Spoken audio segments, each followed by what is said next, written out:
শুরু হলো সব খবর, কম সময়ে সব খবর একসাথে। আগামী 1 ঘন্টার মধ্যে আপনাদেরকে সব ধরনের খবর জানিয়ে দেব। প্রতিদিনকার মতোই চেষ্টা করব খবরটা খুব বড় করে না বলতে এবং দ্রুততার সাথে বলতে, যাতে করে আপনারা সব আপডেট এই 1 ঘন্টায় জেনে যেতে পারেন। নিয়মিত আয়োজন জুড়ে নুসরাত বৃষ্টি, সবাইকে স্বাগত জানাচ্ছি। আজ সকালে দেশের প্রধান নৌরুটগুলো দিয়েই ঢাকায় ফেরেন কর্মজীবীরা। ভোর 6টা পর্যন্ত সময় বেঁধে দেওয়া থাকলেও এরপরেও সদরঘাটে অনেক লঞ্চ এসে ভিড়তে দেখা যায় এবং সকাল 10টা পর্যন্ত সদরঘাট টার্মিনালে সর্বমোট 40টির মতো লঞ্চ আসে। এর বিপরীতে বিভিন্ন গন্তব্যে 8টি লঞ্চ ছেড়ে যায়। ঢাকায় আসা বেশিরভাগ লঞ্চেই ধারণ ক্ষমতার অতিরিক্ত যাত্রী ছিল, স্বাস্থ্যবিধি মানা হয়নি। এ নিয়ে প্রতিবাদ করায় বাকবিতণ্ডার ঘটনাও ঘটে নৌ কর্মচারীদের সাথে এবং যাত্রীদের অভিযোগ, হঠাৎ কারখানা খুলে দেয় তাদেরকে বিপাকে পড়তে হয়। অতিরিক্ত ভাড়া নেওয়ারও অভিযোগ করেন অনেক যাত্রী।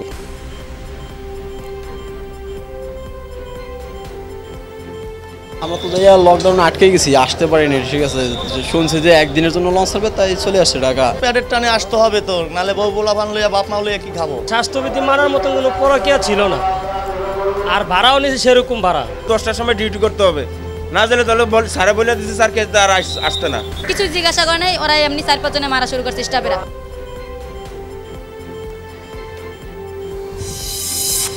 দেশে প্রধান 2 ফেরিঘাট দিয়ে এখনো অনেকেই আসছেন। সকালে কম থাকলেও বেলা বাড়ার সাথে সাথে যাত্রীর চাপ বাড়তে থাকে। ভোর 6টা পর্যন্ত গণপরিবহন চালু থাকায় বেশিরভাগ যাত্রী বাসে ফেরি পার হয়ে ঢাকায় ফিরেছেন এবং বেলা 8টার পর থেকেই পায়ে হেঁটে আসা মানুষের সংখ্যা বেশ বেড়েছে। পাটুরিয়া ফেরিঘাট থেকে ছোট যানবাহনে ভেঙে ভেঙে যাত্রীরা আসছেন। এদিকে শিমুলিয়া এবং বাংলাবাজার রুটে নৌ চলাচল বন্ধ থাকলেও লঞ্চ চলাচল বন্ধ থাকার কথা ছিল এবং এই রুটে 40টি লঞ্চ যাত্রী পারাপারও করেছিল এবং ঘাট কর্তৃপক্ষ জানিয়েছে যে সকাল থেকেই নৌ রুটে 9টি ফেরি চলেছে। দুপুরে লঞ্চ বন্ধ হলেও ফেরিতে যাত্রী চাপ তেমন নেই। যানবাহন যাত্রী চলাচল অনেকটাই এখন স্বাভাবিক। ভাড়া এখন তো 1 টাকার ভাড়া 5 টাকা দিয়ে যেতে হবে, এখন তো যেহেতু আমাদের প্রয়োজন। পাংশা থেকে গাড়ি 100 টাকা ভাড়া, 80 টাকা না, আজকে 250-300 টাকা নিচ্ছে। মানে গাড়ি লেগে গেলে টাইম আমরা যাইতেছি, ভাড়া বেশি, কি করুম? ওই জন্য কত মানুষগুলো কত কষ্ট করে যাইতেছে। ঢাকার প্রবেশ মুখগুলো দিয়েও বিপুল সংখ্যক মানুষ রাজধানীতে প্রবেশ করে। দূরের গন্তব্য থেকে ভেঙে ভেঙে বিভিন্ন যানবাহনে ঢাকায় আসেন নগরবাসী। আমিনবাজার পর্যন্ত এসে পায়ে হেঁটে সেতু পার হয়ে গাবতলী থেকে আবার রিকশা কিংবা অটোতে গন্তব্যে পৌঁছান। আবদুল্লাপুরের চিত্র আরও ভয়াবহ ছিল। সড়ক জুড়েই বিশৃঙ্খল পরিস্থিতি এবং স্বাস্থ্যবিধির তোয়াক্কা না করেই মানুষ রাজধানীতে ঢোকেন। অনেক ক্ষেত্রেই বাস চলাচল করতে দেখা যায়। কয়েকগুণ বেশি ভাড়া নিয়েও মানা হয়নি অর্ধেক যাত্রী পরিবহনের বিষয়টি। আর স্বাস্থ্যবিধি না মানার বিষয়ে নানান অজুহাত দেখান যাত্রীরা। অফিস খোলার কারণ দেখিয়ে বেশিরভাগ মানুষ রাজধানীতে প্রবেশ করে। ভাড়া রয়েছে 1800 টাকা করে। আগেই ভাড়া ছিল পার রেট 600 হইতে 700। গাড়ি ঘোড়া নাই, তাও তো মনে করো কালকে রাতে এসেছি 11টার সময়, আজকে মনে করো 12টা বাজবে। ফরিদপুর থেকে আসছি, গার্মেন্টসে কাজ করি, গার্মেন্টস খোলা রাখছে মালিক, এই কারণে আসতে হয়েছে। বলেছিলাম আপনাদেরকে লকডাউনের রাজধানীর যেই চিত্রের কথা, সরাসরি দেখাবো এবার শাহবাগ এলাকার কি অবস্থা। আমাদের সহকর্মী ইব্রাহিম খলিল সেখানেই আছেন, তার কাছ থেকে সেখানকার আপডেট আপনাদেরকে জানাবার চেষ্টা করব। ইব্রাহিম, নিশ্চয়ই শুনতে পাচ্ছেন, রাজধানীর যেই চিত্র সেটি দর্শকদের দেখাতে চাই, কারণ গত কয়েকদিনে তো বহু মানুষ রাজধানীতে ঢুকেছেন, যেহেতু গতকাল থেকে শিল্প কারখানা খুলে দিয়েছে। তো ঢাকার অভ্যন্তরে মানুষের চলাচল এখন কেমন দেখছেন যদি একটু জানাতেন।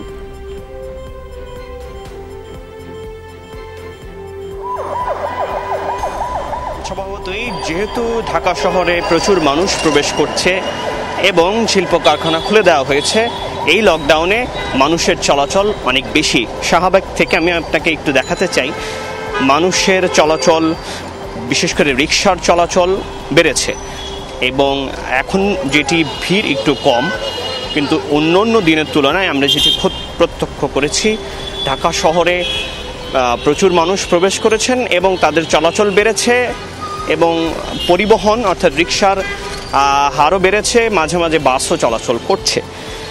এত লকডাউনের আয়োজন, তারপরেও কিন্তু মৃত্যুর হার কমানো যাচ্ছে না, 200-র নিচে নামানো যাচ্ছে না। এই যে লকডাউন চলমান রয়েছে, মৃত্যুর হার কমছে না, তাহলে কি আসলে লকডাউন ঠিকভাবে পালন হচ্ছে না? আসলে মূল সমস্যাটা কোথায়?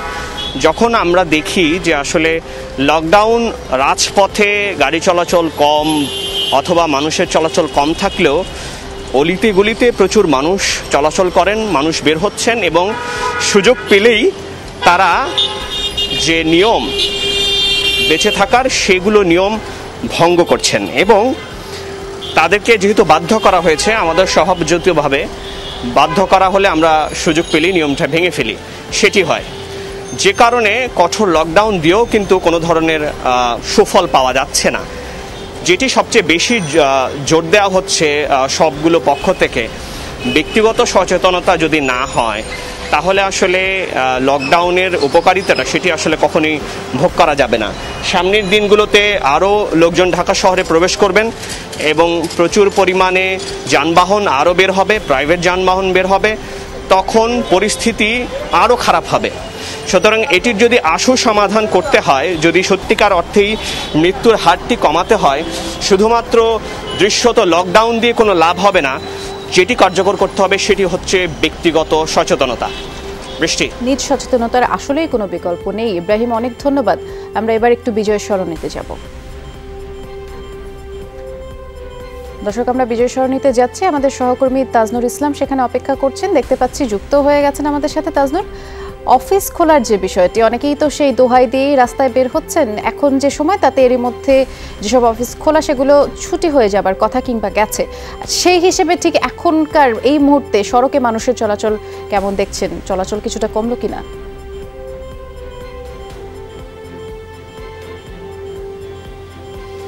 বৃষ্টি, এখন যে সময়, মানে দিনের যেই অংশে আমরা আছি, দিনের শেষ অংশ, এবং এই সময়ে কিন্তু সমস্ত অফিস যেগুলো খুলেছে সেটা ছুটি হওয়ার সময়। আর তার ফলে এখন কিন্তু মানুষ অফিস শেষে তারা কিন্তু বাসার দিকে রওনা করেছে।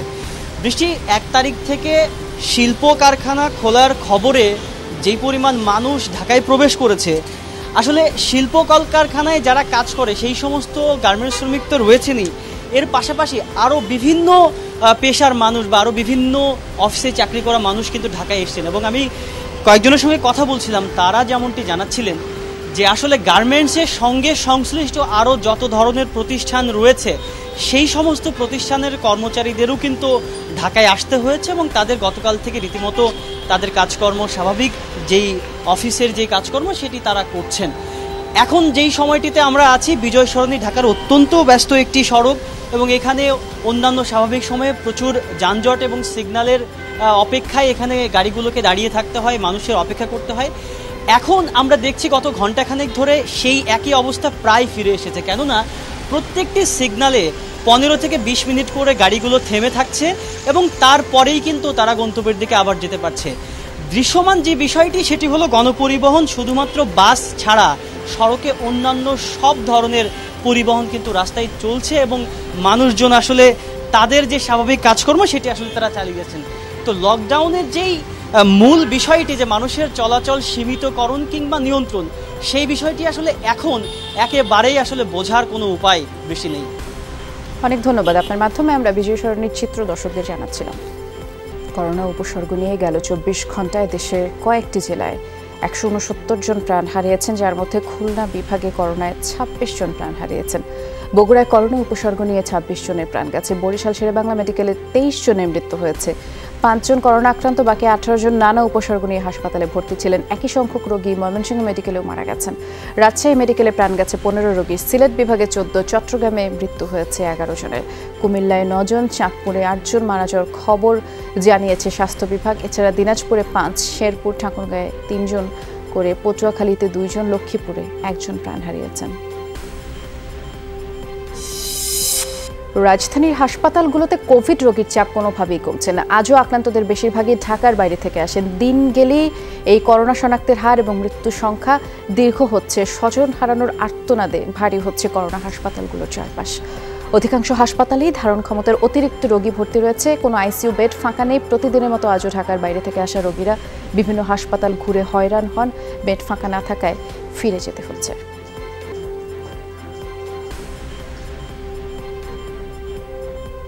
এখন আনছে, অক্সিজেন দিচ্ছে, এখন ভর্তি করলে বাকিটা আল্লাহর হাতে, যেটা আল্লাহ ইয়ে করে। অক্সিজেন ছাড়া 2 মিনিট কিংবা 5 মিনিট রাখা সম্ভব না। ঢাকা মেডিকেল গেছি, এই জায়গার টাকা দিচ্ছে নয়সি করে এক্সাই করছে, রক্ত পরীক্ষা করছে, কালকা ভর্তি দেয় না, আবার আজকে সকালে উঠে আইসি হয়ে গেছে এর থেকে এসে অনেক মিনতি করে পরে ভর্তি নিয়েছে। ভর্তি নেওয়ার পরে ওই রুগীর অবস্থা মনে করেন কাল সিচুয়েশন 70, 80, 90 এরকম থাকে, এখন নর্মাল ওয়ার্ডে আছে। প্রায় 2 মাস বিরতির পরে আজ থেকে অ্যাস্ট্রাজেনেকা ভ্যাকসিনের দ্বিতীয় ডোজ দেওয়া শুরু হয়েছে।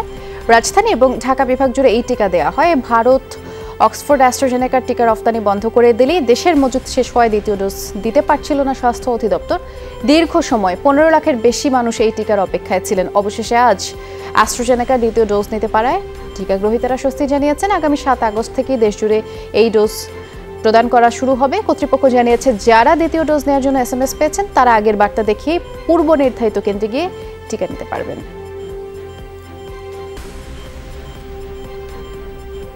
প্রথম ডোজ দেওয়ার 4.5 মাস অপেক্ষা করতে হলো, তারপরে এই টিকা দিলাম আজকে। তারপর আমরা খুব আনন্দিত টিকা দিয়ে। প্রথম টিকা দেওয়ার পরে 4.5 মাস পর টিকা পেয়ে খুব খুশি হলাম। আসলে এই অনিশ্চয়তার মধ্যে ছিলাম টিকা পাবো কি পাবো না, এখন অনেক খুশি লাগছে।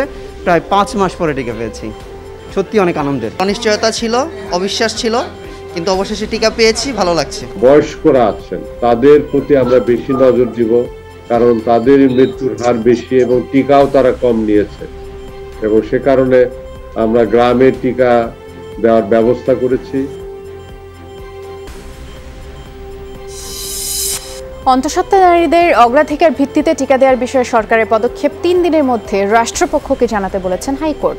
আজ সংক্রান্ত রিটের শুনানিতে বিচারপতি এম এ নায়াতুর রহিমের ভার্চুয়াল বেঞ্চ নির্দেশনা দেন। রিটের পক্ষে শুনানি করেন ব্যারিস্টার মোহাম্মদ হুমায়ুন কবির পল্লব। আর রাষ্ট্রপক্ষে ছিলেন ডেপুটি অ্যাটর্নি জেনারেল সমরেন্দ্রনাথ বিশ্বাস এবং বিপুল বাগমার। আদালত বলেছেন অন্তঃসত্ত্বা নারীদের টিকার বিষয়ে গণমাধ্যমে পরিকল্পনার কথা জানিয়েছেন স্বাস্থ্যমন্ত্রী, তাই আনুষ্ঠানিক কোনো নির্দেশনা দেওয়া হচ্ছে না। তবে এ বিষয়ে একটি সুনির্দিষ্ট ঘোষণা আগামী 72 ঘন্টার মধ্যে আসা প্রয়োজন।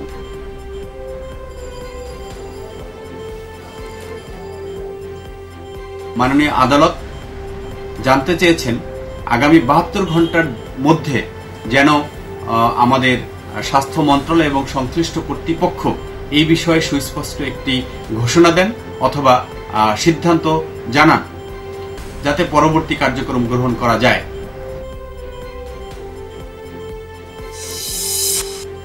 সরকারের ভুল নীতি আর মানুষের উদাসীনতায় কার্যকর হচ্ছে না লকডাউন। কঠোর লকডাউন শেষ হওয়ার কথা 5 আগস্ট, তার আগে হঠাৎ করে 1 আগস্ট রফতানিমুখী শিল্প কারখানা খুলে দেওয়া হলো। গণপরিবহন বন্ধ থাকায় সব পথে উপচে পড়া ভিড় দেখা গেল। পরে সাময়িকভাবে বাস লঞ্চ চালু হলেও স্বাস্থ্যবিধি মানানো যায়নি। প্রশাসনিক এসব সিদ্ধান্তকে হঠকারী বলছেন জনস্বাস্থ্যবিদরা। আর এমন মূল্যায়ন করে জনস্বাস্থ্যবিদরা বলছেন সামনে পার করতে হবে আরো কঠিন সময়।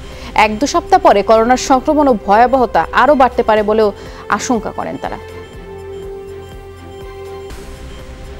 লকডাউনের যে ব্যবস্থাপনা, সেই ব্যবস্থাপনা প্রথম থেকেই সঠিক হয়নি। লকডাউনের মধ্যেও আবার কলকারখানা খুলে দেয়া বা আবার কলকারখানা খোলা রাখা অবস্থায় গণপরিবহন বন্ধ রাখা, তো এই জাতীয় অসঙ্গতিপূর্ণ সিদ্ধান্তগুলো যখন থাকে তখন সেই লকডাউন আসলে কার্যকর হয় না। প্রতিদিন যেভাবে মানুষের মৃত্যুর মিছিলের সংখ্যাটি বাড়ছে, আগামী 14-15 দিন পর এই সংখ্যাটি কিন্তু বহুগুণ বেড়ে যেতে পারে এবং এই সংকট মোকাবেলা করার যে সক্ষমতা তাও আমাদের নিয়ন্ত্রণের বাইরে চলে যেতে পারে। গুলশান ও মোহাম্মদপুর থানার মাদক মামলায় গ্রেফতার মডেল ফারিয়া মাহবুব পিয়াসা ও মরিয়ম আক্তার মৌয়ের 3 দিন করে রিমান্ড মঞ্জুর করেছেন আদালত। বিকেলে ঢাকা মহানগর হাকিম শহীদুল ইসলাম ও মোহাম্মদ আশিক ইমাম তাদের এই রিমান্ড মঞ্জুর করেন। এর আগে 2 মডেলকে আদালতে হাজির করা হয়। মামলার সুষ্ঠু তদন্তে পিয়াসা এবং মৌয়ের 10 দিন করে রিমান্ড আবেদন করেন তদন্তকারী কর্মকর্তা। সকালে দুজনের বিরুদ্ধেই গুলশান ও মোহাম্মদপুর থানায় মাদকের মামলা করে পুলিশ। গতকাল রাতে মডেল পিয়াসার বাড়িধারের বাসায় অভিযান চালায় ডিবি পুলিশ। তারই দেয়া তথ্যে মোহাম্মদপুরের বাবর রোডে মৌয়ের বাসায় অভিযান চালানো হয়। বিভিন্ন সময় শিল্পপতি ব্যবসায়ীদের ব্ল্যাকমেইল করার অভিযোগে আটক করা হয় পিয়াসা ও মৌকে। আর এই অভিযানে তাদের বাসা থেকে মদ, ইয়াবা, সীসা উদ্ধার করে পুলিশ। এটা যে রুটটা বের করতে হবে যে এই যে ইয়াবাগুলি বা এই মদ কোথেকে আসলো, কারা সরবরাহ করলো, এই রুট জানা দরকার। আদালত সন্তুষ্ট 3 দিনের রিমান্ড মঞ্জুর করেছে। সে কোনো ক্লাবের সদস্যও না, কোনোভাবেই সে এই মাদকের সাথে জড়িত না। আমরা বিজ্ঞ আদালতে সেই কথাগুলো তুলে ধরেছিলাম। সে একজন গৃহিণী, তার 3 সন্তান নিয়ে সে তার যে আবাসস্থল সেখানে বসবাস করে সে সম্পূর্ণ ভিক্টিমাইজ। হেরাত, কান্দাহার, লস্করগার মতো গুরুত্বপূর্ণ শহরগুলো নিয়ন্ত্রণ ঘিরেই তালেবান এবং আফগান বাহিনীর মধ্যে তুমুল লড়াই চলছে। এখন পর্যন্ত 5 বেসামরিকের মৃত্যুর তথ্য নিশ্চিত করেছে সরকার। উভয় পক্ষের সংঘাতে কতটা ক্ষয়ক্ষতি হয়েছে সেসব এখনও অস্পষ্ট। তবে রোববারই 3 দফা রকেট ছুঁড়ে কান্দাহার বিমানবন্দর ধ্বংসের দাবি করেন তালেবান মুখপাত্র জাবিউল্লাহ মুজাহিদ। জানিয়েছেন সেখান থেকেই মূল অভিযান চলছিল। রানওয়ে ধ্বংসের কথা স্বীকার করেছে কাবুল সরকার। আফগান বাহিনীর যুদ্ধাস্ত্র রসদ সরবরাহের জন্য বিমানবন্দরটি ব্যবহার হতো এবং মে মাস থেকে আফগানিস্তানের অর্ধেকের বেশি এলাকা তালেবান দখল নিলেও এখনও গুরুত্বপূর্ণ কোনো শহর হাতে আসেনি। বিশ্বজুড়ে কিছুটা কমেছে দৈনিক মৃত্যু এবং সংক্রমণ। 24 ঘন্টায় 7,000-এর বেশি প্রাণহানি, 4,63,000 সংক্রমণ শনাক্ত লিপিবদ্ধ হয়েছে। এখনও মৃত্যুতে শীর্ষে ইন্দোনেশিয়া। দেশটিতে 1600-র বেশি মানুষ প্রাণ হারান। 789 জনের মৃত্যুতে দ্বিতীয় অবস্থান রাশিয়ার। ব্রাজিল, মেক্সিকোতে 450-র বেশি মানুষের প্রাণ গেছে। সংক্রমণ শনাক্তের দিক থেকে শীর্ষে ভারত। 41,000 মানুষের শরীরে ভাইরাসটি মিলেছে এবং রোববার 424 জন এই দেশটিতে প্রাণ হারিয়েছেন। কিছুটা নিম্নমুখী যুক্তরাষ্ট্রের মৃত্যু শনাক্ত, 64 জন মারা গেছেন আর কোভিড পজিটিভ 22,000-এর কাছাকাছি। এ নিয়ে মোট প্রাণহানি বিশ্বজুড়ে 42,40,000-এর মতো। চীনের মূল ভূখণ্ডে কমপক্ষে 98 জনের শরীরেই নতুনভাবে কোভিড-19 শনাক্ত হলো। তাদের মধ্যে 55 জন স্থানীয়ভাবে সংক্রমিত হয়েছে, বাকিরা অন্যান্য দেশ থেকে বয়ে এনেছেন ভাইরাসটি। সোমবার এসব তথ্য জানিয়েছে দেশটির স্বাস্থ্য মন্ত্রণালয়। নতুনভাবে বিস্তার ঘটেছে বেশ কিছু প্রদেশে। আশঙ্কা ব্যাপক হারে ছড়াতে পারে ডেল্টা ভ্যারিয়েন্ট। এরই মধ্যে জিয়াংশু প্রদেশে স্থানীয় সংক্রমণের হার সর্বোচ্চ। রাজধানী নানজিংকে বলা হচ্ছে করোনার নতুন হটস্পট। আর গবেষণায় দেখা গেছে হুনান প্রদেশের শনাক্ত প্রায় 19টি সংক্রমণের উৎসই নানজিং বিমানবন্দর। করোনার বিধিনিষেধ উপেক্ষা করেই ব্রাজিলের রাজপথে হাজার হাজার মানুষ নামল। রোববার সাও পাওলো এবং রিও ডি জেনেইরোর সমাবেশে অংশ নেন প্রেসিডেন্ট জাইর বোলসোনারোর সমর্থকরা। মূলত ইলেকট্রনিক ভোটিং পদ্ধতি বাতিলের দাবিতেই তাদের এই সমাবেশ। আগামী নির্বাচনে ব্যালট পেপারের মাধ্যমে ভোট গ্রহণের আহ্বান তারা জানান। এর আগে 2014 সালের নির্বাচনে জালিয়াতির অভিযোগ তোলেন বোলসোনারো। স্বচ্ছ নির্বাচন নিশ্চিতে এই ব্যালট পেপার আবশ্যক, এমন মন্তব্য তার। যদিও এই অভিযোগ বরাবরই প্রত্যাখ্যান করে আসছে ব্রাজিলের নির্বাচন কমিশন।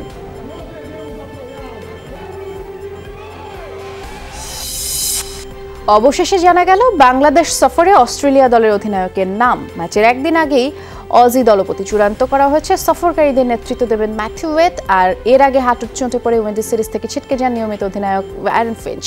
আর তারই বিকল্প হিসেবে এই সিরিজে দায়িত্ব পালন করেন অ্যালেক্স ক্যারি। এবার তার পরিবর্তে ক্যাপ্টেন্সি দেওয়া হলো ম্যাথিউ ওয়েডকে। এর আগে মাত্র একটি টি-20তে অস্ট্রেলিয়াকে নেতৃত্ব দিয়েছেন তিনি, সেটিও ভারতের বিপক্ষে। মিরপুরে আজ দ্বিতীয় দিনের মতো অনুশীলন করছে অস্ট্রেলিয়া। এর আগে ভার্চুয়াল সংবাদ সম্মেলনে কথা বলেন ওয়েড।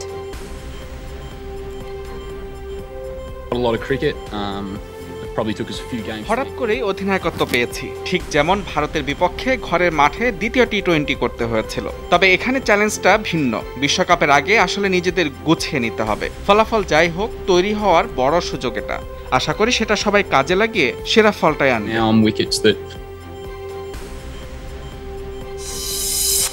করোনা আক্রান্ত হয়েছেন অস্ট্রেলিয়ার সাবেক স্পিনার শেন ওয়ার্ন। ইংল্যান্ডের 100 বলের টুর্নামেন্টের দল লন্ডন স্পিরিটের প্রথম কোচ হিসেবে দায়িত্ব পালন করছিলেন তিনি।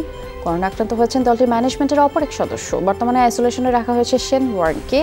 এর আগে রোববার সকালে শরীরে উপসর্গ দেখা দিলেই ফ্লু পরীক্ষায় করোনার উপস্থিতি ধরা পড়ে তার এবং অপেক্ষায় আছেন পিসিআর পরীক্ষার ফলাফল হাতে পাওয়ার।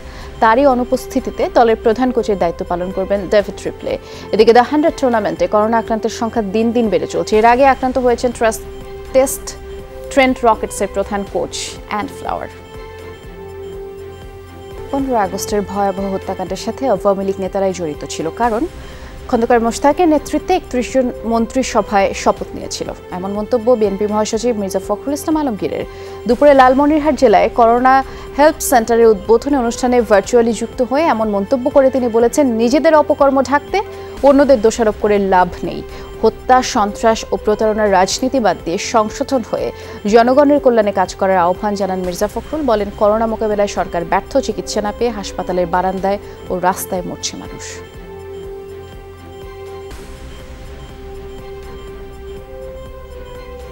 মোশতাক সাহেবের সঙ্গে পুরো 31 জনের মন্ত্রিসভা গিয়ে শেখ মুজিবুর রহমান সাহেবের রক্তের উপর দিয়ে গিয়ে হেঁটে গিয়ে তার মন্ত্রিত্বের শপথ নিয়েছে। এই হত্যাকাণ্ড তো আপনারা ঘটিয়েছেন, আওয়ামী লীগ ঘটিয়েছে, অন্য কেউ তার সঙ্গে জড়িত ছিল না। ওই মাছ দিয়ে শাক ঢাকার চেষ্টা করবেন না, নিজেদের অপকর্ম ঢাকার জন্য অন্যকে দোষারোপ করে লাভ নেই। 90 জিএমবির 2 সদস্যকে গ্রেফতার করেছে কাউন্টার টেরোরিজম ইউনিট। রোববার সন্ধ্যায় যাত্রাবাড়ি এলাকা থেকে তাদের গ্রেফতার করা হয়।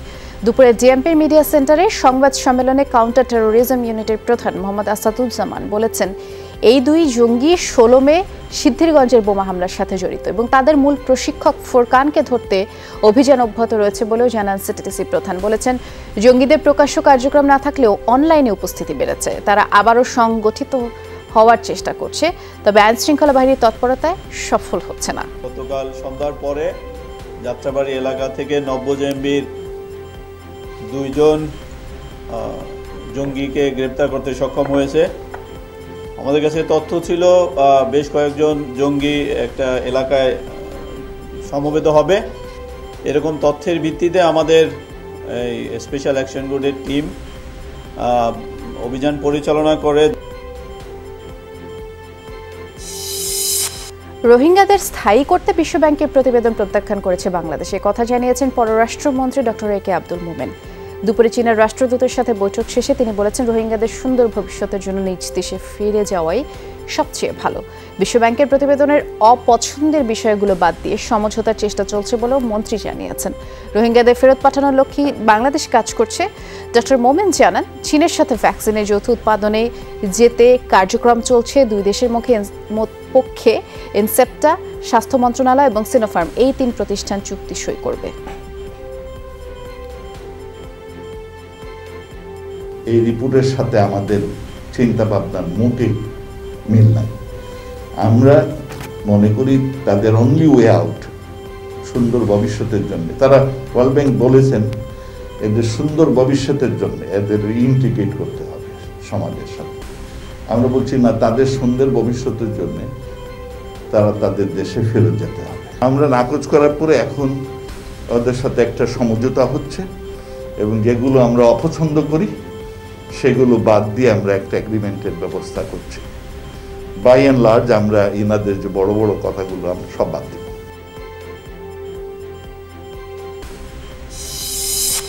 এখন পর্যন্ত কোনো আইপিটিভির অনুমোদন দেয়নি সরকার। চলতি মাসে কিছু আইপিটিভির অনুমোদন দেওয়া হতে পারে, তথ্য জানিয়েছেন তথ্য ও সম্প্রচার মন্ত্রী ডক্টর হাসান মাহমুদ। দুপুরে সচিবালয়ের ব্রিফিংয়ে তিনি বলেছেন, অনুমোদন পেলেও কোনো আইপিটিভি সংবাদ প্রচার করতে পারবে না। মন্ত্রী আরও বলেন, কর্মক্ষেত্রের কাছাকাছি শ্রমিকদের দিয়ে কারখানা চালুর কথা ছিল, তবে কোনো গার্মেন্টস মালিক দূরের শ্রমিকদের কর্মস্থলে ফিরতে বাধ্য করেছেন, যা মোটেই কাম্য ছিল না।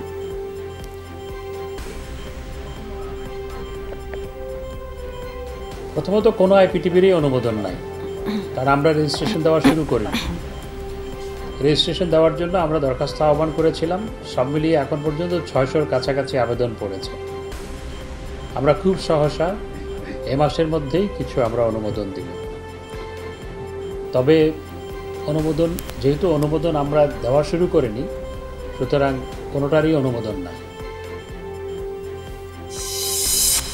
অপরিকল্পিত লকডাউনের নামে শ্রমিকদের প্রতি যেই উদাসীনতা দেখানো হয়েছে সেটি সভ্য সমাজে মেনে নেওয়া যায় না, এমন মন্তব্য জাতীয় পার্টির চেয়ারম্যান জিএম কাদেরের। দুপুরে এক বিবৃতিতে তিনি আরও বলেছেন, অদূরদর্শী সিদ্ধান্তের কারণে শ্রমিকদের দুর্ভোগ পোহাতে হচ্ছে। যেসব শ্রমিক দেশের সমৃদ্ধির জন্য অর্থনীতির চাকা সচল রাখে তাদের সাথে অসভ্য নির্মম আচরণ করা হয়েছে। বিবৃতিতে মহামারী নিয়ন্ত্রণে পরিকল্পিত লকডাউন ও গণটিকা কর্মসূচির প্রয়োজন বলেও জানান জাতীয় পার্টির চেয়ারম্যান জিএম কাদের। অদূরদর্শী সিদ্ধান্তের কারণে 1 বছরের মাথায় আবারও শ্রমিকদের পায়ে হেঁটে কয়েক গুণ বেশি খরচ করে রাজধানীতে ফিরতে হয়েছে। যেসব শ্রমিক দেশের সমৃদ্ধির জন্য অর্থনীতির চাকা সচল রাখে তাদের সাথে অশোভন ও নির্মম আচরণ করা হয়েছে। মাদক প্রতারণার 2 মামলায় ডাক্তার ইশরাত রফিক ঈশিতা ও তার সহযোগী শহীদুল ইসলাম দিদারের 6 দিনের রিমান্ড মঞ্জুর করেছেন আদালত। বিকেলে ঢাকা মহানগর হাকিম মোহাম্মদ আশিক ইমাম তাদের এই রিমান্ড মঞ্জুর করেন। 2 আসামিকে আদালতে হাজির করে পৃথক মামলায় 10 দিনের রিমান্ড আবেদন করেন মামলার তদন্ত কর্মকর্তা। এর আগে সকালে তাদের বিরুদ্ধে মিরপুরের শাহ আলী থানায় মামলা করা হয়। র্যাপচার বাদী হয়ে মামলাগুলো করে এবং গতকাল সকালে মিরপুর 1 থেকেই ঈশিতা ও তার সহযোগী দিদারকে গ্রেফতার করে র্যাপচার। সে সময় তার বাসা থেকে ভুয়া আইডি, ভিজিটিং কার্ড, সিল, সনদ, প্রত্যয়নপত্র, পাসপোর্ট, ল্যাপটপ, ইয়াবা, বিদেশি মদ এবং ভুয়া ব্রিগেডিয়ার জেনারেল পদের 2টি ইউনিফর্ম ও র্যাঙ্ক ব্যাজ উদ্ধার করা হয়। এই ইসরাত রফিক ঈশিতা সে নিজেকে একজন সেনাবাহিনীর ব্রিগেডিয়ার জেনারেল হিসেবে পরিচয় দেয়। পরিচয় দিয়ে সে প্রতারণা করছিল। আর তার সাথে যে মাসুদ্দানা, সেই মাসুদ্দানার কাছ থেকে তার পকেট থেকে 300 পিস ইয়াবা পাওয়া যায়। এই জন্য 2টো মামলা হয়। 2 মামলাতেই 6 দিন রিমান্ড মঞ্জুর করেছে।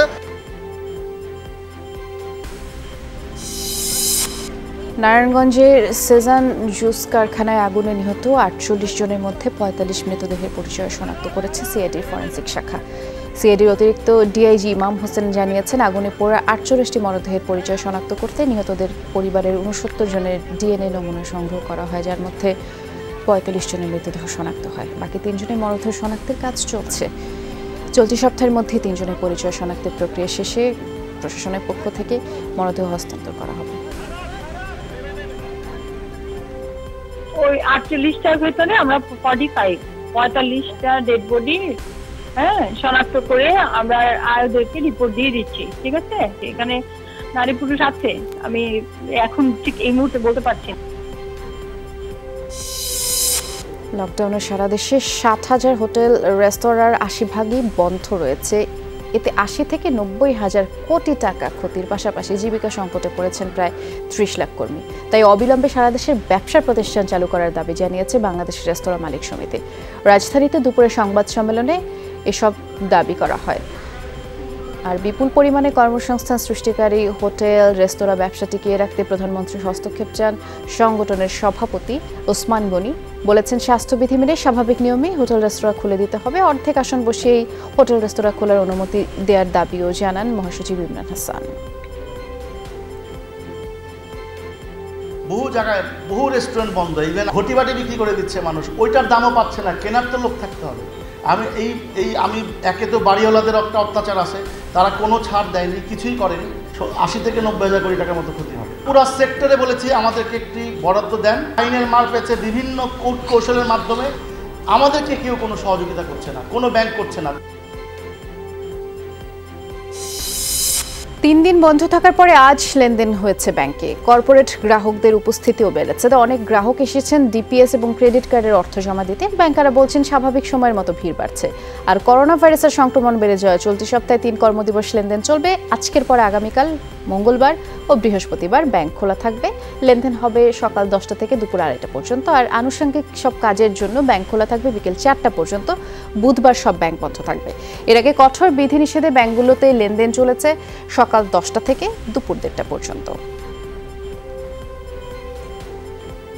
ট্রানজ্যাকশন এগুলো থাকে, টাকা উত্তোলন, টাকা জমা দেওয়া, এগুলো আর কি, এগুলোর জন্যই আসা। আসলে ব্যাংকে তো প্রত্যেকের আসতেই হয় কম বেশি, তবে সপ্তাহে 3 দিন না 5 দিনই খোলা রাখা উচিত। বিজনেস অ্যাকাউন্টের পাশাপাশি ডিপোজিট অ্যাকাউন্টগুলোর ক্ষেত্রেই মূলত বেশি গ্রাহক আসতেছে। আর যেহেতু কিছু ব্যবসা প্রতিষ্ঠান তো আগে থেকে খোলা ছিল, অর্থাৎ ওভারঅল দেখা যাচ্ছে যে মোটামুটি আমাদের যে ফুল ট্রানজাকশনই হচ্ছে। ডেঙ্গু প্রতিরোধে প্রত্যেক নগরবাসীকে ব্যক্তিগতভাবে এগিয়ে আসার আহ্বান জানিয়েছে উত্তর সিটির মেয়র আতিকুল ইসলাম। যার যার সাপ্তাহিক ছুটির দিনে নিজের বাসস্থান এবং এলাকাকে পরিষ্কার করার আহ্বান তিনি জানিয়েছেন। সকালে রাজধানীর মিরপুর এলাকায় জনসচেতনতামূলক কর্মসূচি পরিচালনা করতে গিয়ে এসব কথা বলেন তিনি। প্রতিদিন ডেঙ্গুতে আক্রান্তের সংখ্যা বাড়ছে, তাই এখনই সচেতন না হলে এই সংখ্যা সামনে আরও বাড়বে বলে আশঙ্কা প্রকাশ করেন। আর এমন পরিস্থিতিতে সকলের সম্মিলিত প্রচেষ্টা ছাড়া ডেঙ্গু মোকাবেলা সম্ভব নয় বলেও জানান মেয়র আতিক। সকলে নিজের বাড়ি যদি আমরা পরিষ্কার করি, 10টায় 10 মিনিট প্রতি শনিবার নিজের বাড়ি পরিষ্কার করি, এটি হবে আমাদের স্লোগান। নিজের বাড়িতে নিজে কাজ করতে কোনো লজ্জা নেই। সম্মানিত কাউন্সিলর বৃন্দ, আজকের এই মিটিং করার পরে সবাই যার যার এলাকাতে ক্যাম্পেইন শুরু করবে। সবাই করোনার ভয়াবহ প্রকোপের মধ্যেই ডেঙ্গুর সংক্রমণ বেড়েই চলেছে। লকডাউনে শহরের সরকারি বেসরকারি সব স্থাপনা বন্ধ থাকায় এডিস মশার প্রজননের সুযোগ তৈরি হয়েছে। তবে অন্য বছরের তুলনায় রোগীর সংখ্যা এখনও অনেক কম বলে ঢাকা দক্ষিণের মেয়র দাবি করছে। আর বিশেষজ্ঞরা এডিস মশা নিধন কার্যক্রম আরও জোরদারের পরামর্শ দিয়েছেন। পাশাপাশি পরিষ্কার পরিচ্ছন্নতা নিশ্চিতে সচেতন হতে হবে নাগরিকদের, তবে ডেঙ্গুর প্রকোপ কমবে।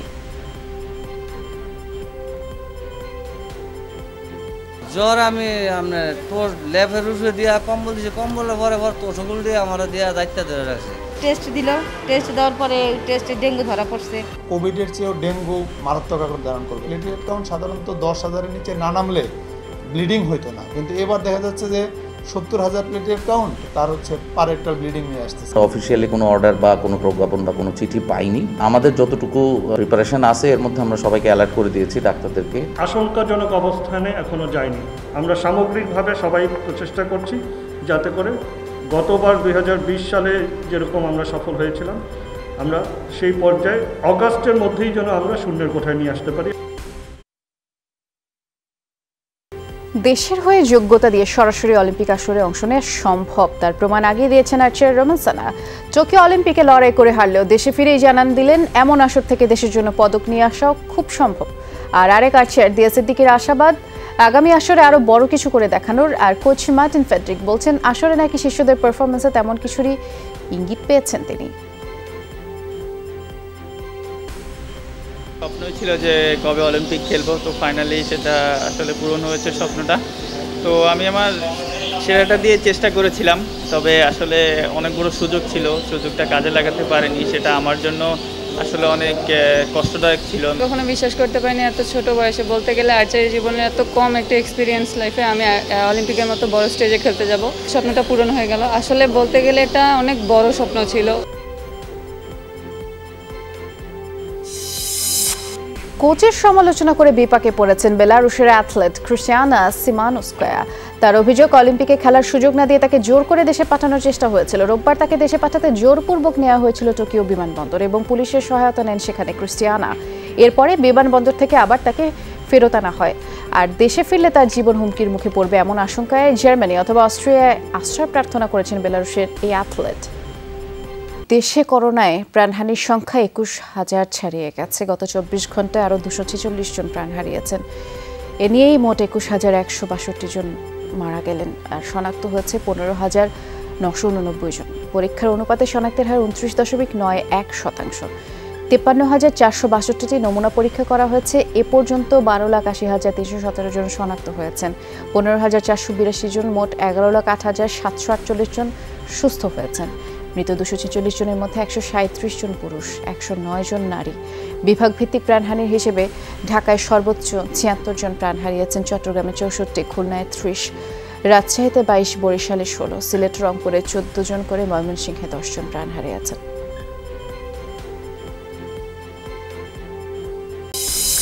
কুমিল্লায় করোনার ঢেউ লেগেছে গ্রাম পর্যায়ে। স্বাস্থ্যবিধি মানতে গ্রামেই বেশি উদাসীনতা। নগরীর বাইরে মৃত্যু এবং সংক্রমণ বেড়েছে উদ্বেগজনক হারে। করোনায় আতঙ্কিত মানুষ টিকা নিতে হুমড়ি খেয়ে পড়ছে কোথাও কোথাও। হাসপাতালগুলোতে রোগীর এত চাপ স্বাস্থ্যকর্মীরা এর আগে দেখেননি। সেন্ট্রাল অক্সিজেন স্থাপন, শয্যা বাড়ানো হচ্ছে প্রতিটি উপজেলা হাসপাতালে, তারপরও রোগীর চাপ সামলাতেই হিমশিম অবস্থা। স্বাস্থ্য কর্মকর্তারা বলছেন রোগ নির্ণয়ের সাথে সাথে চিকিৎসকের শরণাপন্ন হলে অনেকটাই মৃত্যুর হার কমে আসবে। আমার শাশুড়ির পজিটিভ আসছে, আজকে 3 দিন হসপিটালে অ্যাডমিটেড আছে, এই জন্য আমরা আসছি পরীক্ষা করতে। পরিবারের সবাইকে আমরা নমুনা পরীক্ষা করতে। এইভাবে যে ছড়াবে গ্রামের মানুষজন, তারা বুঝতে পারে না যে এত ভয়াবহ চিত্র ধারণ করবে। মাত্র 6 জন সিনিয়র স্টাফ নার্স আমাদের দায়িত্বরত আছেন এবং আমাদের মেডিকেল অফিসাররা সার্বক্ষণিক দায়িত্বরত আছেন। অক্সিজেনের যে ঘাটতিটা, এটাও আশা করি আমাদের অল্প কিছুদিনের মধ্যেই এটা মিটে যাবে। দেখা গেছে কোনো দিন আমরা 1432 জনকে একদিন টিকা দিতে হয়েছে, 950 জনকেও টিকা দিতে হয়েছে। সেক্ষেত্রে আমরা অতিরিক্ত চাপ সামলাইতে পারি নাই অনেকদিন। জীবিত থেকে মৃতের তালিকায় নাম উঠেছে ঝিনাইদহের আনোয়ার হোসেন নামের এক ব্যক্তির। এতে সরকারি যাবতীয় সুবিধা থেকে তিনি বঞ্চিত হচ্ছেন, নিতে পারছেন না করোনার টিকাও। এই ঘটনার পর থেকে সামাজিকভাবে বিব্রতকর পরিস্থিতির মধ্য দিয়েই যাচ্ছেন আনোয়ার। দ্রুত এর সমাধান চান। এর মধ্যে জেলা নির্বাচন কর্মকর্তা বরাবর আবেদন করেছেন আনোয়ার। আশ্বাস পেয়েছেন শিগগিরই মৃত থেকে জীবিতের তালিকায় নাম উঠবে তার। আইডি কার্ডটা যাচাই করে দেখা যায় যে ডেট স্ট্যাটাসে আছে, অর্থাৎ তাকে ভুলক্রমে মৃত্যু দেখানো হয়েছে। আমি ওনার জন্মসনদ সার্চ দিয়ে ওনার জন্মসনদও আমি বের করেছি, যে কারণে ওনাকে কেউ যদি মৃত্যু বলেন তাইলে পৌরসভার, উনি যেহেতু পৌরসভার বাসিন্দা, পৌরসভার রেকর্ডে উনি মৃত্যু নয়। সমাজে আমি এখন দারুণভাবে হেয় প্রতিপন্ন হচ্ছি। পাশাপাশি আমার 3টা কন্যা সন্তান, আমি আমার সন্তানের অনিশ্চয়তা ভবিষ্যতের দিকে মনে হয় আমি এগিয়ে যাচ্ছি। আমি কোনো কাজই, দাপ্তরিক কোনো কাজে আমি সহায়তা পাচ্ছি না। ম্যাচ টি20 সিরিজে আগামীকাল বাংলাদেশের মুখোমুখি হবে অস্ট্রেলিয়া। মিরপুর শেরেবাংলা স্টেডিয়ামের সন্ধ্যা 6টায় এই ম্যাচ শুরু হবে। প্রথম টি20তে নামার আগে শেষবারের মতো অনুশীলন করেছে বাংলাদেশ দল। তামিম, মুশফিক, লিটন না থাকায় তরুণদের প্রমাণ করার সুযোগ বলেছেন অধিনায়ক মাহমুদুল্লাহ রিয়াদ। এদিন ব্যাট বল ফিল্ডিং 3 বিভাগেই টাইগাররা প্রস্তুতি নিয়েছেন, তবে স্পিনে বেশি জোর ছিল। এছাড়াও নতুন আর পুরনো বলে ঘাম ঝরিয়েছেন তাসকিন, শরীফুল, সাইফুদ্দিনরা। জিম্বাবুয়ে সিরিজে ইনজুরিতে পড়া মুস্তাফিজ বোলিং সেশনে ছিলেন প্রাণবন্ত। ঘরের মাঠে নিজেদের ভালো দল বলছেন মাহমুদুল্লাহ, আস্থা রাখছেন সোহান, আফিফ, শামীমদের মতো তরুণদের উপর। সোহান, আফিফ এবং শামীম দে have that capability to finish the game এবং তারা খুবই ভালো ছন্দে আছে। তো এবং আমি তাদের উপর পূর্ণ আস্থা রাখছি। ইনশাআল্লাহ এই সিরিজেও তারা তাদের প্রতিভা এবং তাদের স্কিলের প্রতি তারা সুবিচার করতে পারবে। আফগানিস্তানের কান্দিজ শহরের সৃষ্ট বন্যায় প্রাণহানির সংখ্যা বেড়ে 150 ছাড়িয়ে গেছে। কর্তৃপক্ষ বলছে এখনো অনেকেই নিখোঁজ, 70 জনের মতো আহত। বুধবার থেকে দেশটির নুরিস্তান প্রদেশে তুমুল বৃষ্টিপাত হচ্ছে, যার জেরে বন্যা এবং ভূমিধসের সৃষ্টি হচ্ছে। প্রাদেশিক দুর্যোগ ব্যবস্থাপনা মন্ত্রণালয় বলছে এই দুর্যোগে 200-র মতো ঘরবাড়ি স্থাপনা ভেঙে পড়েছে। মূল সড়কের 12 কিলোমিটারই ক্ষতিগ্রস্ত। তালেবান নিয়ন্ত্রিত পার্বত্য এলাকা হওয়ায় সেখানে পৌঁছানো যাচ্ছে না প্রয়োজনীয় সহযোগিতা। আবারও ফিলিস্তিনের স্বাধীনতাকামী সংগঠন হামাসের প্রধান নির্বাচিত হলেন ইসমাইল হানিয়া। রোববার এই তথ্য নিশ্চিত করা হয়। 2017 সাল থেকে সংগঠনটির প্রধান 58 বছরের হানিয়া। তিনি অবরুদ্ধ গাজা, ইসরায়েল দখলকৃত পশ্চিম তীরে হামাসের রাজনৈতিক কর্মকাণ্ডগুলো দেখভাল করেন। এমনকি গেল মে মাসে ইহুদি সেনাবাহিনীর বিরুদ্ধে 11 দিনের অভিযানও পরিচালনা করেন এই হামাস নেতা।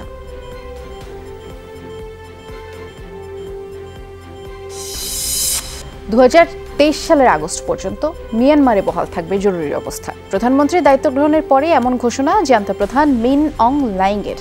রোববার রাতে জাতীয় টেলিভিশনে রাখা প্রায় 1 ঘন্টার ভাষণে জানান সে বছরই হবে সুষ্ঠু নিরপেক্ষ নির্বাচন। আশ্বাস দেন বিভিন্ন রাজনৈতিক দলের অংশগ্রহণের ভিত্তিতে হবে ভোটাভুটি। একই সাথে জানান ফেব্রুয়ারিতে উৎখাত হবে এনএলডি সন্ত্রাসী মনোভাবাপন্ন রাজনৈতিক দলের।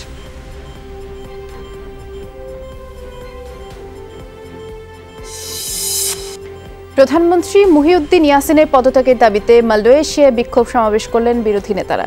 সোমবার তারা পার্লামেন্ট ভবন ঘেরাও করেন। রাজনৈতিক টানাপোড়েনের মধ্যে পার্লামেন্ট অধিবেশন বাতিল করা এই বিক্ষোভ সমাবেশ, কিন্তু ভবনে প্রবেশের আগে পুলিশি বাধার মুখে পড়েন রাজনীতিকরা। করোনা সংক্রমিত হওয়ার অজুহাতে সোমবারের অধিবেশন পিছিয়ে দেন প্রধানমন্ত্রী। বাংলাদেশি সহ ভূমধ্যসাগর থেকে প্রায় 400 অভিবাসন প্রত্যাশীকে উদ্ধার করা হয়েছে। রোববার তাদেরকে তিউনিসিয়া উপকূলে নিয়ে আসে জার্মান ও ফরাসি এনজিও। বার্তা সংস্থা রয়টার্সের বরাত দিয়েই জানানো হয়েছে জার্মানির জাহাজ সি ওয়াচ 141 জনকে উদ্ধার করে এবং ফ্রান্সের জাহাজ ওশেন ভাইকিং উদ্ধার করে বাকিদের। উদ্ধারকৃতরা বাংলাদেশ, মরক্কো, মিশর ও সিরিয়ার নাগরিক।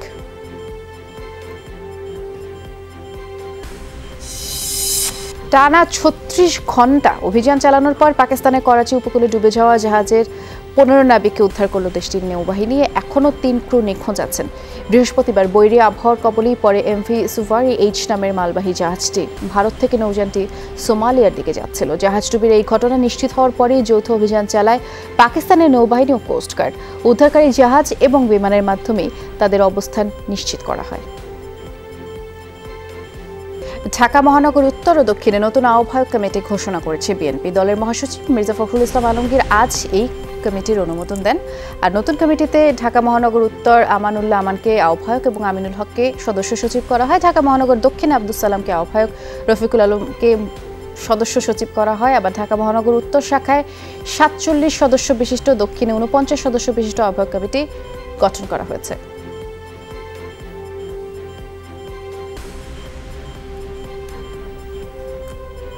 আমাদের ভারপ্রাপ্ত চেয়ারম্যান যে দায়িত্ব আমাদের উপরে দিয়েছে, দল যে দায়িত্ব দিয়েছে, সেটা পরিপূর্ণভাবে অত্যন্ত আস্থা, নিষ্ঠা এবং সততার সহিত চেষ্টা করব কাজগুলি করার জন্য। এবং পার্টির মহানগর কেন্দ্রিক যে ডিসিপ্লিন বা আমাদের যেটা টিম ওয়ার্ক, সেটাকে বোঝানোর জন্য বেশি মনোযোগী হওয়া হচ্ছে।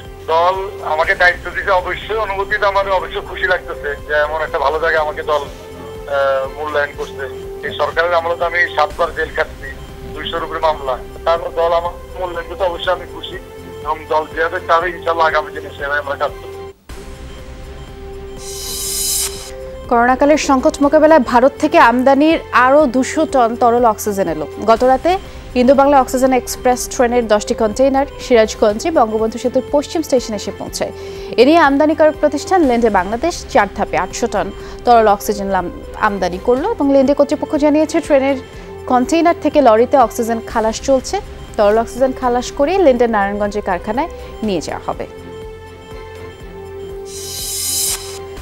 রাঙামাটিতে লকডাউনে কর্মহীন অটোরিকশা চালকদের মাঝে খাদ্য সামগ্রী বিতরণ অব্যাহত আছে। সকালে শহরের জিমনেশিয়াম এলাকায় আরও 350 পরিবারের মাঝে চাল ডাল সহ নিত্যপণ্য বিতরণ করা হয়। রাঙামাটি জেলা প্রশাসক মোহাম্মদ মিজানুর রহমান জানান, করোনাকালে প্রধানমন্ত্রীর উপহার হিসেবে এসব সামগ্রী। এর আগে গতকাল 4 শতাধিক অটোরিকশা চালকের মাঝেও খাদ্য সামগ্রী বিতরণ করা হয়।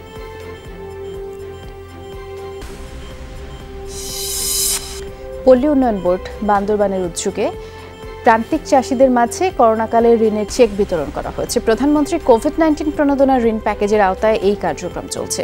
দুপুরে সদর উপজেলা মিলনায়তনে মৎস্য, পশু, পোলট্রি খামারি সহ বিভিন্ন পর্যায়ে 30 জন প্রান্তিক উদ্যোক্তাদের মাঝে 55,50,000 টাকার ঋণের চেক বিতরণ করা হয়। আর এই অনুষ্ঠানে উপস্থিত ছিলেন পার্বত্য চট্টগ্রাম বিষয়ক মন্ত্রী বীর বাহাদুর উশৈ সিং।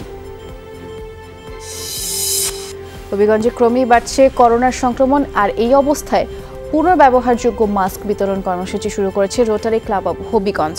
সকালে শহরের শায়েস্তানগর বাজার পয়েন্টে মাসব্যাপী কর্মসূচির উদ্বোধন করেন police super S M Murad Ali. তিনি বলেছেন, মহামারী থেকে রক্ষা পেতে জনসচেতনতা বৃদ্ধির মাধ্যমে স্বাস্থ্যবিধি পালনে সবাইকে উদ্বুদ্ধ করতে হবে।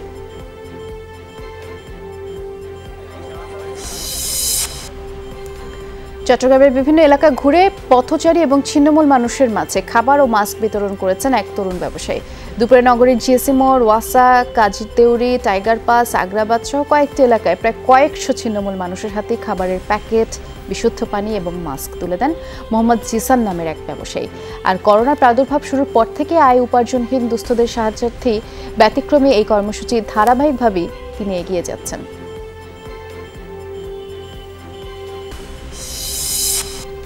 প্রধানমন্ত্রীর নাম ভাঙিয়ে কক্সবাজার ইন্টারন্যাশনাল ইউনিভার্সিটি সিবিআইইউকে ধ্বংসের দ্বারপ্রান্তে নিয়ে গেছে ট্রাস্টি বোর্ডের সাবেক চেয়ারম্যান সালাউদ্দিন আহমেদ। এমন অভিযোগ প্রতিষ্ঠাতা ট্রাস্টি বোর্ডের সেক্রেটারি লায়ন মুজিবুর রহমানের। ভার্চুয়াল সংবাদ সম্মেলনে তিনি দাবি করেছেন, বিশ্ববিদ্যালয়ের প্রতিষ্ঠাতা হিসেবে তার নাম ইউজিসির নথিতে উল্লেখ রয়েছে, অথচ করোনা মহামারীতে বিশ্ববিদ্যালয় বন্ধ থাকার সুযোগেই সালাউদ্দিন আহমেদ সিবিআইইউ দখল করে রেখেছেন বলেও অভিযোগ করেন তিনি।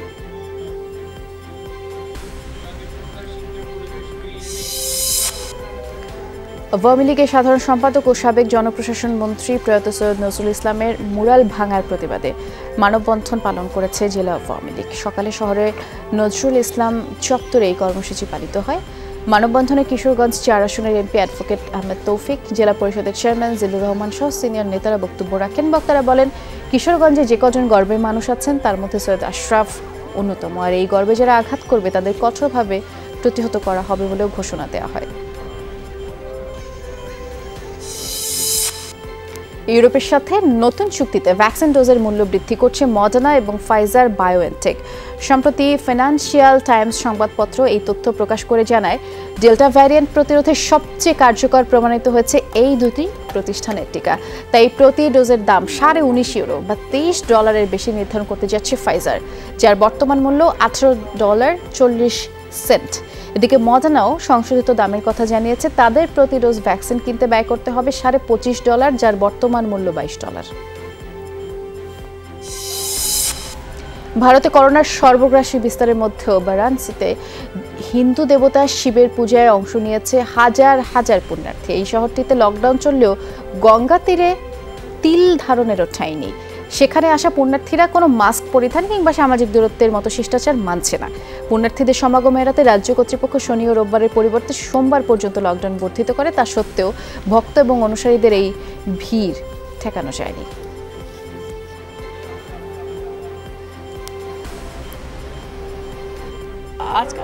পবিত্র শ্রাবণ মাস চলছে। এ সময় বেলপাতা ফল দিয়ে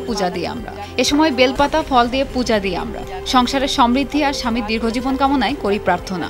এ কারণে মন্দিরে আসা আর গঙ্গা স্নান। ভাইরাসে ভয় পাওয়ার কি আছে? মহাদেবের থেকে কি মহামারী বড়? আমাদের উপর শিবের আশীর্বাদ রয়েছে। পুণ্যার্থীরা মাস্ক পরবেন, মেনে চলবেন সামাজিক দূরত্ব, কিন্তু গঙ্গায় ডুব দেওয়ার সময় কি সেসব মানা যায়? ভেনেজুয়েলা সীমান্তের কালোবাজার থেকে প্রায় 100 খানেক বন্যপ্রাণী উদ্ধার করল কলম্বিয়ার নিরাপত্তা বাহিনী। সংরক্ষিত বনাঞ্চলে প্রাণীগুলোকে পাঠানো হয়েছে। উদ্ধারকৃত প্রাণীদের মধ্যে আছে পুমা, সাদামুখওয়ালা বানর, কচ্ছপ সহ বিরল প্রজাতি। কর্তৃপক্ষ বলছে পাচারের উদ্দেশ্যে প্রাণীগুলোকে ধরা হচ্ছে। প্রচুর জীববৈচিত্র্যের সম্ভার রয়েছে লাতিন আমেরিকার দেশটিতে। বিশ্বের মোট বন্যপ্রাণী এবং উদ্ভিদের 10% সেখানে। আর বিশ্লেষকরা বলছেন করোনা মহামারী আর লকডাউনের কারণে পাচারকারী চক্র বেশ সক্রিয় হয়ে উঠেছে। এর সাথে আজকের সব খবরের যত আপডেট ছিল আপনাদেরকে জানিয়ে দিলাম। এতক্ষণ সাথে ছিলেন অনেক ধন্যবাদ। নিরাপদে থাকবেন।